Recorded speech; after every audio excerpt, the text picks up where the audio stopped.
Hello बच्चों, कैसे हो आप सब। मैं आशा करती हूँ आप सब बहुत ही अच्छे और स्वस्थ होंगे, है ना बच्चों।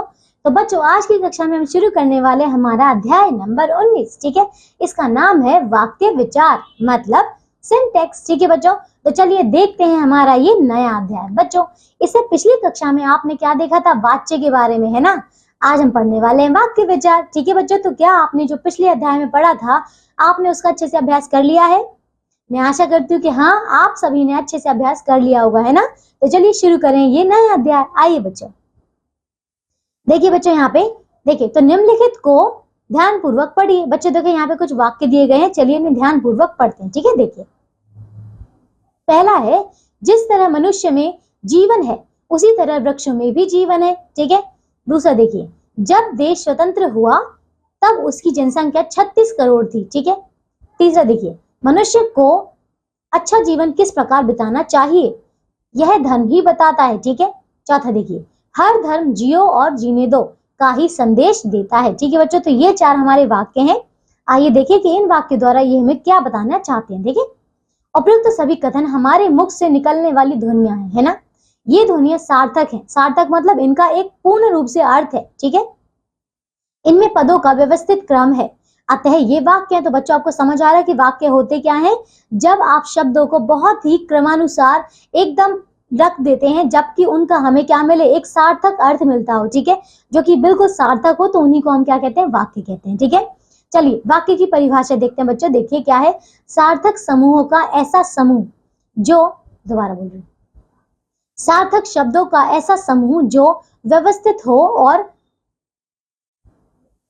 कोई अर्थ देता हो, ठीक है, उसे वाक्य कहलाता है। ठीक है बच्चों, आपको समझ आया। एक बार फिर से इसकी परिभाषा को पढ़ते हैं और याद करते हैं। देखिए क्या है, शब्दों के, दोबारा, सार्थक शब्दों का ऐसा समूह जो व्यवस्थित हो और कोई अर्थ देता हो, उसे क्या कहते हैं, वाक्य कहते हैं। ठीक है, चलिए आइए बच्चों, हम आगे देखते हैं वाक्य के तत्व, मतलब कंपोनेंट्स ऑफ सेंटेंस। चलिए देखिए, वाक्य के निम्नलिखित 6 अनिवार्य तत्व माने जाते हैं। चलिए बच्चों, एक एक करके हम पूरे 6 जो इसके तत्व हैं उसको पढ़ते हैं। तो पहला देखिए क्या है, ये है सार्थकता। ठीक है, तो देखिए बच्चों, सार्थक शब्दों का प्रयोग वाक्य की प्रथम आवश्यकता होती है। ठीक है ना, सार्थक होना तो बहुत जरूरी है।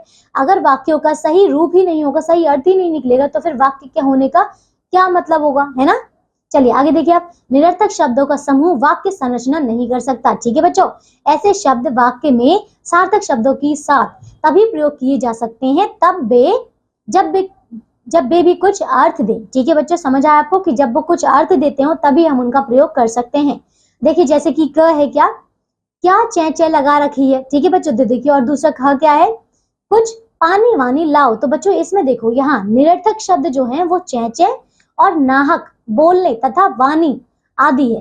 ठीक है, आदि या फिर वगैरह है के लिए प्रयुक्त किए गए हैं। तो बच्चों आप देख रहे हैं यहाँ पे कि ये जो चै है, फिर यहाँ पे बोलने या फिर वाणी या वगैरह है, ये क्या है, ये आपके निरर्थक शब्द है। ठीक है, तो देखिए आते हैं, ये निरर्थक होकर भी सार्थक हो उठते हैं। तो बच्चों आपको समझ आया कि कुछ ऐसे निरर्थक शब्द होते हैं जो कि आपके सार्थक शब्दों के साथ जुड़कर, जब उनके साथ हम जोड़ देते हैं तो वो भी अर्थक हो जाते हैं। ठीक है, सार्थक हो जाते हैं। ठीक है, चलिए अब देखते हैं दूसरा, ये है योग्यता। ठीक है, देखो, तो शब्द सार्थक होने के साथ प्रसंग के अनुसार अर्थ देने की योग्यता रखते हैं। ठीक है, उदाहरणार्थ, घोड़ा घास पीता है। बच्चों देखिए, घोड़ा घास पीता है, क्या ये कुछ है, नहीं। ठीक है, वाक्य में सभी शब्द सार्थक होने पर भी यह सही अर्थ देने की योग्यता नहीं रखता है। बच्चों क्यों ऐसा हो रहा है, क्योंकि घास खाने का पदार्थ है, खाने का पदार्थ है, पीने का नहीं, है ना बच्चों।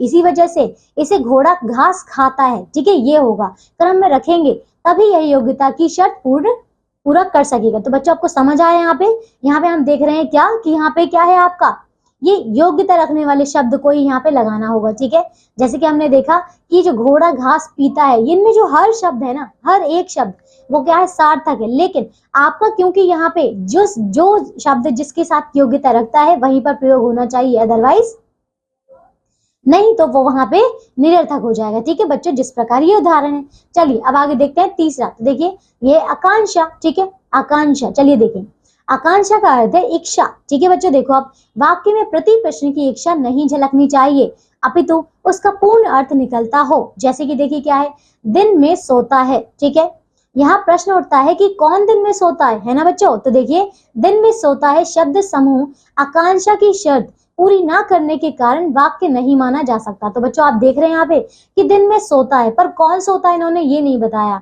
है ना। ये जो है आपसे ये पहले पूछ रहा है, मतलब ये इच्छा रखता है कि आपको इसको एक पूरा वाक्य बनाना पड़ेगा, ठीक है। आपको बताना पड़ेगा कि कौन सोता है, ठीक है। वह सोता है दिन में, वह सोता है, या राम सोता है, या श्याम सोता है, जो भी, ठीक है।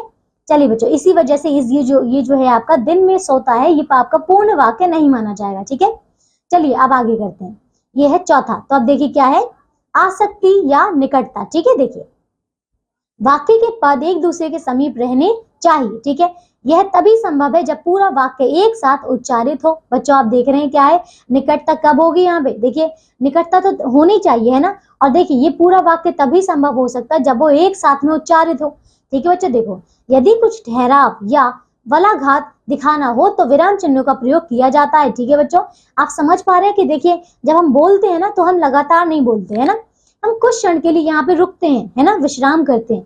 वो इसलिए होता है क्योंकि हमें हमारी बात को सार्थकता से बताना होता है, कहना होता है।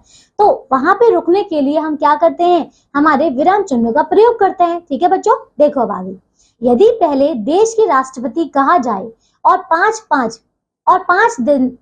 5 मिनट पश्चात कहा जाए देश का नाम संदेश प्रसारित करेंगे, ठीक है बच्चों, तो यह आसक्ति गुण रहित शब्द समूह रह जाएगा। तो बच्चों आप देख रहे हैं ना, मान लीजिए अगर मैं ऐसे बोलूं कि देश के राष्ट्रपति, ठीक है, फिर मैंने 5 मिनट का मैंने ब्रेक लिया, फिर मैंने 5 मिनट के लिए यहाँ पे विश्राम किया, अब फिर उसके बाद मैं बोलूं क्या कि देश के नाम संदेश प्रसारित करते हैं, तो क्या ये सही है? नहीं बच्चों, ठीक है, इसका कोई भी अर्थ नहीं रह जाएगा, ठीक है बच्चों। तो इस प्रकार मौखिक व लिखित कथन निकटता का गुण लेकर वाक्य रूप में इस प्रकार होगा, क्या होगा, देखिए देश के राष्ट्रपति आज रात्रि 8 बजे देश के नाम संदेश प्रसारित करेंगे, ठीक है बच्चों। चलिए अब हम करते हैं इसका 5वां भेद। देखिए पदक्रम, तो वाक्य में प्रयोग करने के लिए शब्दों का सही क्रम में होना, ठीक है, सही क्रम में प्रयोग किया जाना अति आवश्यक है, ठीक है बच्चों। अब देखो व्यवस्था के अनुसार पदों का संयोजन ही पदक्रम कहलाता है, समझ आया बच्चों। पदक्रम क्या होता है, व्यवस्था के अनुसार ये जो शब्दों का समूह है जो आप देख रहे हैं, पदों का संयोजन, इन्हीं को हम क्या कहते हैं, पदक्रम कहते हैं, ठीक है। तो देखिए उचित पदक्रम क्या है, श्रुति स्कूल का काम करती है, ठीक है। और अनुचित पदक्रम क्या है, देखिए बच्चों काम का स्कूल करती है श्रुति, है ना बच्चों। तो देखिए ऊपर वाला जो है उचित पदक्रम में जब हमने लगाया तो उसका एक अर्थ निकल रहा है, लेकिन जो अनुचित वाला है उसमें आप देख रहे हैं कि वो सही वाक्य नहीं है, ठीक है। चलिए अगला देखिए, अब ये है छठा, तो ये है अन्वय। देखो अन्वय का अर्थ है मेल, ठीक है बच्चों। देखिए तो वाक्य में प्रयुक्त क्रिया के साथ कर्ता, कर्म, लिंग, वचन तथा पुरुष की अन्विति क्या हो, अन्विति, अन्विति मतलब मेल होना आवश्यक है, ठीक है, अन्यथा वाक्य अशुद्ध हो जाता है बच्चों। देखिए तो यहाँ पे मेल होना भी अति आवश्यक है, ठीक है। चलिए बच्चों अब हम आगे देखते हैं वाक्य के अंग मतलब पार्ट्स ऑफ अ सेंटेंस। चलिए देखें, तो देखिए वाक्य के प्रमुख रूप से निम्नलिखित 2 अंग होते हैं, ठीक है। कौन कौन से, देखिए पहला है उद्देश्य मतलब सब्जेक्ट। देखो तो वाक्य में कर्ता या उनके या उसके विस्तार दोबारा बोलिए, वाक्य में कर्ता या उसके विस्तार अथवा जिस व्यक्ति या वस्तु के बारे में कहा जाए उसे उद्देश्य कहते हैं, ठीक है। जैसे कि देखिए सविता गीत गा रही है, ठीक है बच्चों। तो यहाँ देखिए अब यहाँ सविता के विषय में कहा जा रहा है ना बच्चों, तो सविता यहाँ पे कौन है, उद्देश्य है, समझ आया बच्चों। अगला देखिए अब दूसरा है विधेय मतलब प्रेडिकेट, ठीक है। अब देखिए वाक्य में कर्ता या उद्देश्य के बारे में जो भी कहा जाए उसे विधेय कहते हैं, ठीक है। जैसे कि क्या है, सविता गीत गा रही है, तो यहाँ गीत गा रही में उद्देश्य के विषय में बताया गया है, समझ आया बच्चों। देखिए तो यही क्या है, वाक्य का विधेय, ठीक है। सविता क्या कर रही है, सविता गीत गा रही, जो बताया जा रहा है वही आपका विधेय है, ठीक है। आइए अब हम देखते हैं वाक्य के भेद मतलब काइंड्स ऑफ सेंटेंस। चलिए देखें, तो वाक्यों का वर्गीकरण करने के 2 आधार हैं, ठीक है। कौन कौन से, पहला है रचना के आधार पर वाक्य और दूसरा है अर्थ के आधार पर वाक्य भेद, ठीक है। चलिए अब एक एक करके इन दोनों को हम पढ़ते हैं। तो क देखिए क्या है, रचना के आधार पर वाक्य भेद, ठीक है बच्चों। देखो तो रचना की दृष्टि से वाक्यों के निम्नलिखित भेद है, ठीक है। कौन कौन सा, पहला है सरल मतलब साधारण वाक्य, ठीक है, मतलब सिंपल सेंटेंस। देखो बच्चों तो जिस वाक्य में एक उद्देश्य और एक ही विधेय हो उसे सरल वाक्य कहा जाता है, ठीक है। देखिए जैसे कि पहला है सविता गीत गा रही है, मोहन बाजार जा रहा है, और तीसरा है मैंने दुबला पतला व्यक्ति देखा। तो बच्चों देखो इन्हीं में ये जो तीनों हैं बहुत ही ज्यादा सरल वाक्य हैं, ठीक है। चलिए अब दूसरा देखिए, ये है संयुक्त वाक्य मतलब कंपाउंड सेंटेंस। देखो बच्चों तो जिस वाक्य में 2 स्वतंत्र उपवाक्य किसी समानाधिकरण समुच्चय बोधक द्वारा परस्पर जुड़े हों जुड़े हुए हों उसे क्या कहते हैं, हम संयुक्त वाक्य कहते हैं। ठीक है, चलिए जैसे कि यहाँ कुछ उदाहरण है। पहला है देखिए, वह बाजार गया और उसने फल खरीदे। ठीक है, तो देखिए वह बाजार गया ये एक है। ठीक है, और इसको हमने किससे जोड़ा है, और से। और दूसरा वाक्य क्या है कि उसने फल खरीदे। ठीक है, इसी प्रकार दूसरा है कि यहाँ पहले खेत था परंतु अब घनी बस्ती है। ठीक है, चलिए तो देखिए बच्चों, यहाँ प्रत्येक वाक्य के स्वतंत्र उपवाक्य समानाधिकरण समुच्चय बोधक क्रमशः और तथा परंतु से जुड़े हैं, अतः ये संयुक्त वाक्य हैं।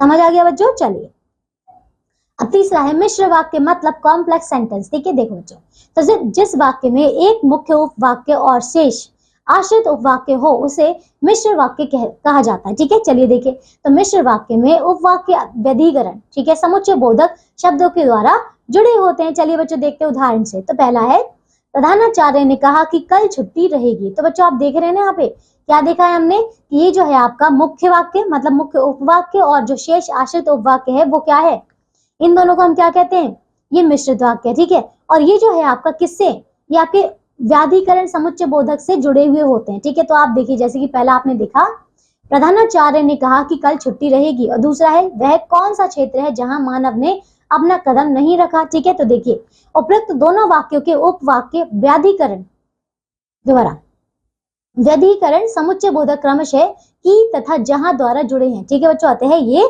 मिश्र वाक्य हैं। ठीक है बच्चों, तो आश्रित उपवाक्य किसी ना किसी संयोजक से जुड़े होते हैं। तो बच्चों आपको समझ आया यहाँ पे कि ये जो है यहाँ पे क्या, देखिए की और जहां, इनसे ये क्या है आपके व्यधिकरण समुच्चय बोधक है, तो इनसे आपके जो दो वाक्य जुड़े हैं। ठीक है, तो इसीलिए क्या है ये मिश्र वाक्य है। चलिए अब आगे देखें। अब ये है हमारा ख। ठीक है, किसके आधार पर भेद है, देखिए तो अर्थ के आधार पर वाक्य भेद। ठीक है बच्चों, देखिए तो अर्थ के आधार पर वाक्य के 8 प्रकार होते हैं। ठीक है, चलिए एक एक करके हम इन्हें पढ़ते हैं। ठीक है बच्चों, चलिए एक सेकेंड। हाँ,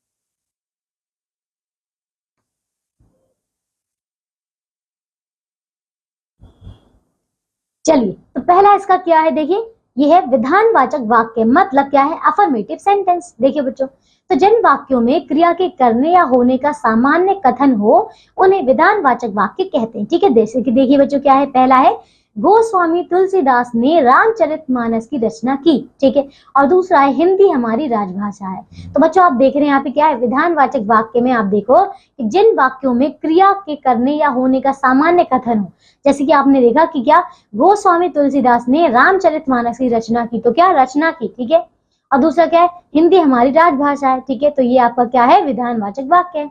अब देखिए दूसरा निषेधवाचक वाक्य मतलब नेगेटिव सेंटेंसेस। देखो, तो जिन वाक्यों से क्रिया के ना करने या होने का जिन वाक्यों से क्रिया के ना करने या ना होने का बोध हो उन्हें निषेधवाचक वाक्य कहते हैं। ठीक है बच्चों, जैसे कि देखिए वह पहला है वह चल नहीं सकता, दूसरा है मैंने गोपाल को पुस्तक नहीं दी, तीसरा है मैं आज नहीं खेलूंगा। ठीक है बच्चों,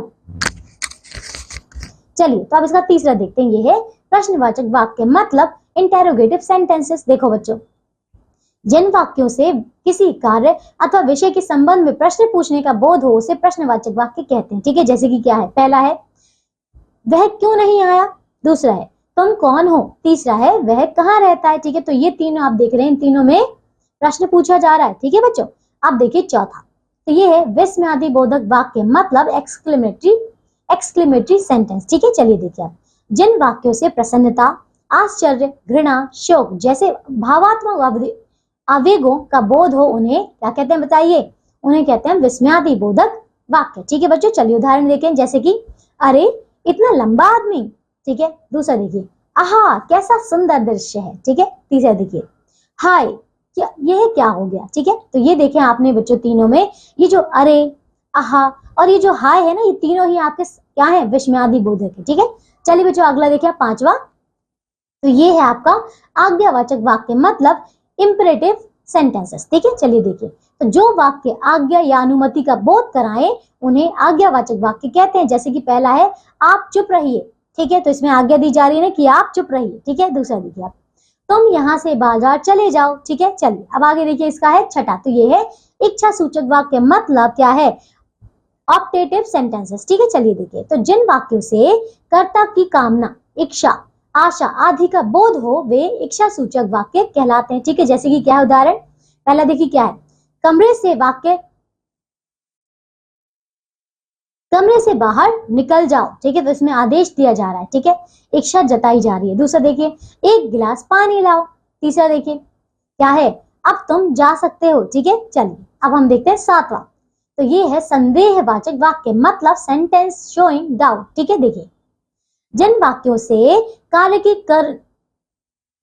कार्य के होने या करने में संदेह प्रकट होता है वे संदेहवाचक वाक्य कहलाते हैं। ठीक है, जैसे कि क्या उदाहरण है, पहला शायद वह कल मेरे घर आए। ठीक है, इसमें संदेह हो रहा है ना। दूसरा देखिए, अब तक रमेश जा चुका होगा। ठीक है, तो ये भी संदेह है। चलिए अब आठवां देखिए, ये है संकेतवाचक वाक्य, मतलब कंडीशनल सेंटेंसेस। ठीक है बच्चों, देखो तो जिन वाक्यों से एक क्रिया के दूसरी क्रिया पर निर्भर होने का बोध हो उन्हें संकेतवाचक वाक्य कहते हैं। ठीक है, जैसे कि क्या है, पहला देखिए, यदि वह आता तो मैं चला जाता। ठीक है, और दूसरा देखिए क्या है, यदि वर्षा होती तो फसल ना सूखती। तो बच्चों आप देख रहे हैं इसमें क्या है, संकेत दर्शाया जा रहा है। ठीक है, चलिए अब आगे देखिए बच्चों, अब हम करते हैं वाक्य रूपांतरण, मतलब ट्रांसफॉर्मेशन ऑफ सेंटेंसेस। चलिए देखें, देखो बच्चों, तो सरल वाक्य का संयुक्त वाक्य में रूपांतरण। आइए बच्चों देखते हैं, जैसे कि पहले आपको दिया हुआ सरल वाक्य और फिर हम उसको संयुक्त वाक्य में परिवर्तित करते हैं। ठीक है, चलिए देखिए, तो सरल वाक्य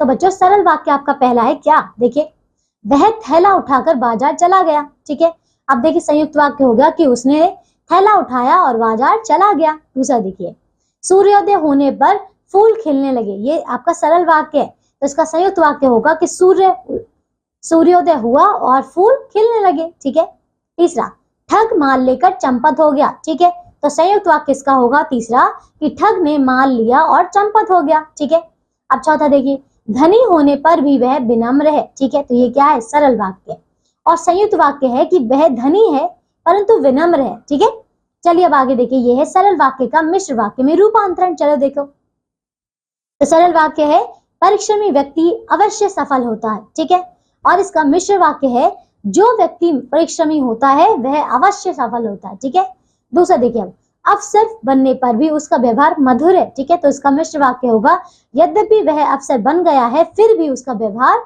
मधुर है। ठीक है, तीसरा देखिए, परीक्षा समाप्त हो गई और हम गांव चले गए। ठीक है, देखिए मिश्र वाक्य होगा जब परीक्षा समाप्त हुई हम गांव चले गए। ठीक है, चौथा वाक्य देखिए, न्यायाधीश के सामने सब शांत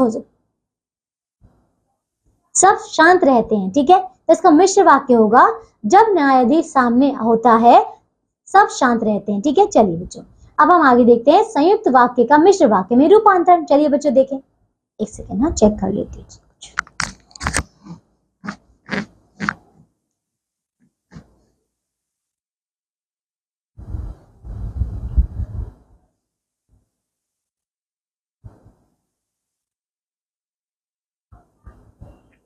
देखिए बच्चों, तो इसमें देख सकते हैं सरल वाक्य पहले क्या है, पहला है वह बाजार गया तथा उसने सामान खरीदा। ठीक है,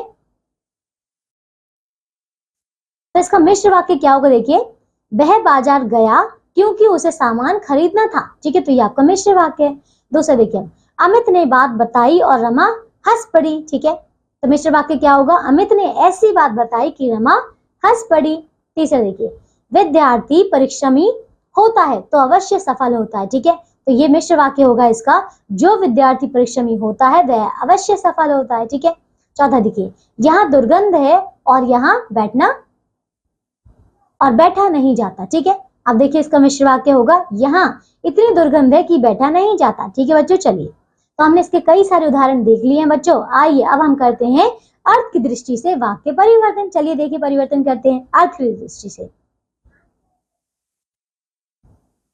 तो देखिए बच्चों, विधानवाचक से प्रश्नवाचक और निषेधवाचक में परिवर्तन। चलिए बच्चों देखिए, तो पहला है विधानवाचक क्या है, देखिए तुम विद्यालय जा रहे हो, ये आपका विधानवाचक है। ठीक है, तो इसका प्रश्नवाचक क्या होगा, क्या तुम विद्यालय जा रहे हो, ठीक है। तो इसका निषेधवाचक देखिए,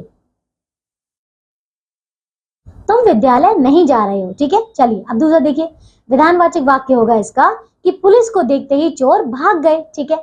अब प्रश्नवाचक देखिए क्या है, क्या पुलिस को देखते ही चोर भाग गए, ठीक है।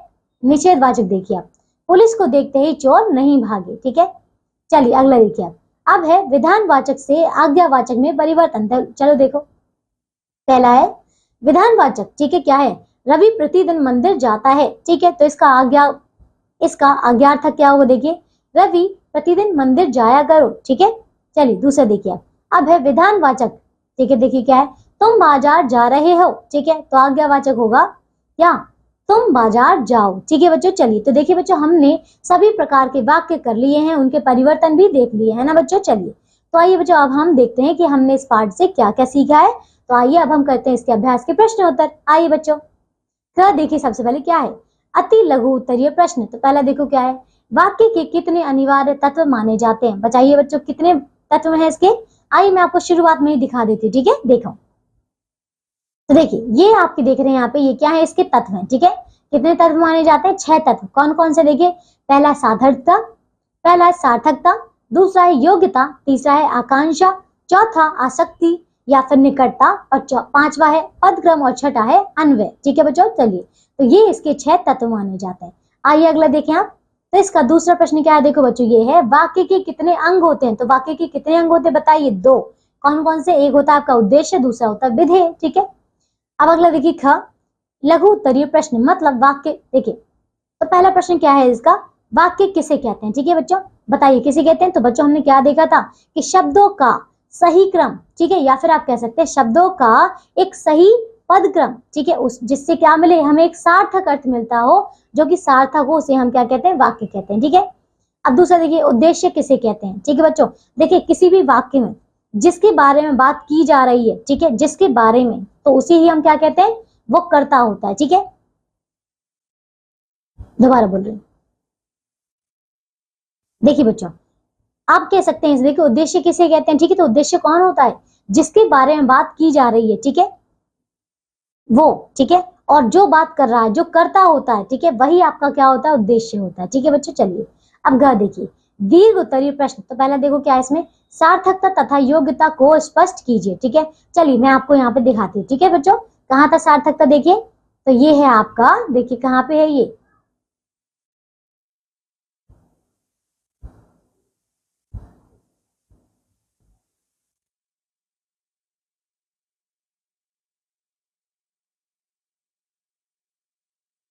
देखिए बच्चों, तो ये है सार्थकता और योग्यता, ठीक है। तो देखिए सार्थकता होता क्या है, सार्थक का अर्थ होता है कि क्या होता है इसका, उसका अर्थ, ठीक है, एक सही अर्थ निकलना। सार्थक शब्दों का प्रयोग वाक्य की प्रथम आवश्यकता होती है ना। आपको ऐसे शब्द प्रयोग करने होते हैं जिनका सही अर्थ निकलता हो, ठीक है। तो निरर्थक शब्दों का समूह वाक्य संरचना नहीं कर सकता, इसी वजह से, ठीक है। और योग्यता क्या होता है, देखिए शब्द सार्थक होने के साथ प्रसंग के अनुसार सार्थ अर्थ देने की योग्यता रखने हो। तो समझ आए बच्चों, क्या होता है, जैसे कि हमने एक उदाहरण देखा था क्या, कि घोड़ा घास पीता है। बच्चों आप इसमें देख रहे हैं कि सभी अर्थ जो है, सभी शब्दों के अर्थ जो है वो क्या है, वो सही है, वो सार्थक है। लेकिन आपने देखा कि क्योंकि वो योग्यता ही नहीं रखते हैं, तो फिर वो आप यहाँ पे प्रयोग नहीं कर सकते, ठीक है।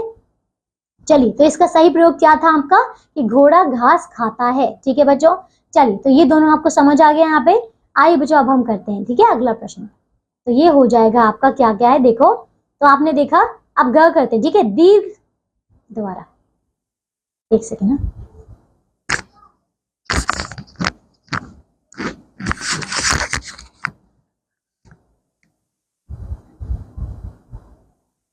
चलिए बच्चों, तो अब अगला देखिए, ठीक है, हमने अभी क्या देखा, सार्थकता देख लिया, दूसरा देखिए अब उद्देश्य तथा विधेय का उदाहरण समझाइए। अच्छा उद्देश्य और विधेय क्या होता है, देखिए उद्देश्य हमने क्या देखा था, आइए पहले हम इसको यहाँ से देख लेते हैं हमारे अध्याय के द्वारा।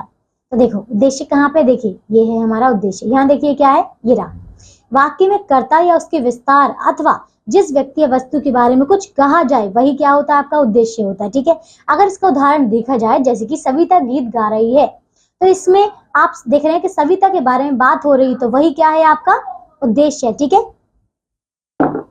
अब बच्चों आप देखिए विधेय, ठीक है, तो विधेय क्या है, तो वाक्य में उपकर्ता का उद्देश्य के बारे में जो कुछ भी कहा जाता है, ठीक है, आप देख रहे हैं कि जो कुछ भी कहा जाता है उद्देश्य के बारे में वही आपका विधेय होता है। जैसे कि यहाँ पे सविता गीत गा रही है, पहली बात कि सविता तो आपका उद्देश्य है, अब सविता कर क्या रही है, गाना गा रही है, ठीक है, गीत गा रही है, तो वही आपका क्या है, विधेय है, ठीक है बच्चों। तो बच्चों आपको समझ आ गया। चलिए अब हम करते हैं इसका अगला प्रश्न, ये है आपका घ। देखिए निम्नलिखित वाक्यों की रचना द्वारा निम्नलिखित वाक्यों का रचना की दृष्टि से भेद लिखिए। चलिए बच्चों देखिए, तो पहला है कि दर्जी कपड़े सीता है, ठीक है। आइए बच्चों पहले मैं आपको दिखाती हूँ कि रचना के आधार पर हमने क्या किया था, ठीक है बच्चों। देखो तो देखिए यहाँ पे कहाँ है रचना के आधार पर, देखिए ये दूसरा दिए तो अर्थ के आधार पर है, रचना के आधार पर आपका है पहला सरल वाक्य, दूसरा है संयुक्त वाक्य और तीसरा क्या था आपका मिश्र वाक्य, ठीक है। तो हमने ये देख लिया था। चलिए अब यहाँ देखें, तो यहाँ पे देखो क्या माना गया, यहाँ पूछा गया आपको दर्जी कपड़े सीता है, तो आपको रचना के भेद लिखने हैं यहाँ पे, ठीक है। तो कौन सा, देखिए दर्जी कपड़े सीता, ये बहुत ही आपका सरल है, तो ये आपका सरल वाक्य ही है, ठीक है। दूसरा देखिए झूठ बोलना महापाप है, ठीक है, तो झूठ बोलना महापाप है, ये कौन सा बताइए, बताइए एक सेकंड ना।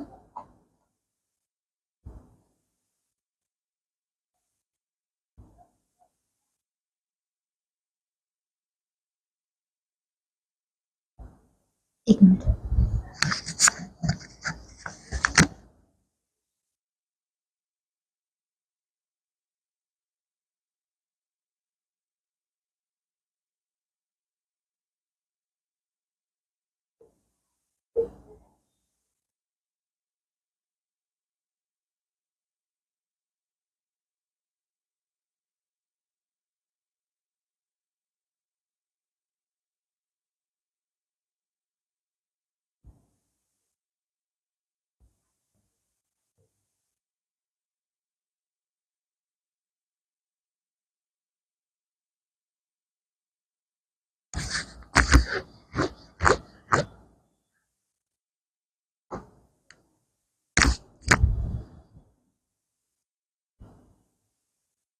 चलिए बच्चों, तो बच्चों बताइए इसका क्या होगा, तो इसका उत्तर भी आपका कौन सा होगा, सरल वाक्य, ठीक है बच्चों। चलिए तो बच्चों देखिए हमने इसके सारे प्रश्न कर लिए हैं, पूरा अध्याय हमने बहुत अच्छे से समझ लिया है ना बच्चों।